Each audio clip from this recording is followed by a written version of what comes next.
विरारमध्ये पाणीपुरीच्या गाडीवर साप आढळलेला आहे। अचानक साप दिसताच ग्राहकांची पळापळ झाली। या घटनेमध्ये कुठलीही जीवितहानी झाली नाहीये। घटनेमुळे नागरिकांमध्ये मात्र भीतीचं वातावरण पसरलेलं आहे। विरार पूर्वेच्या तोंडारे हॉस्पिटल जवळील एका पाणीपुरी विक्री करणाऱ्या ठेल्यावर साप आढळला। हरिणटोल जातीचा हा विषारी साप होता। अचानक साप दिसताच ग्राहकांमध्ये भीतीचं वातावरण पसरलेलं होतं। सुदैवाने या घटनेमध्ये कोणतीही जीवितहानी झाली नाहीये। मात्र या प्रकारामुळे रस्त्यावरील खाद्यपदार्थांच्या स्वच्छतेबाबत गंभीर प्रश्न उपस्थित झाले।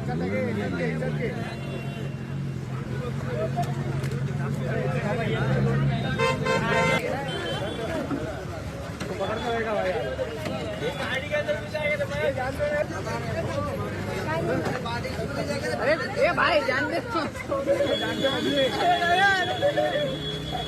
कुछ नहीं होता जाओ जाओ जाओ जाओ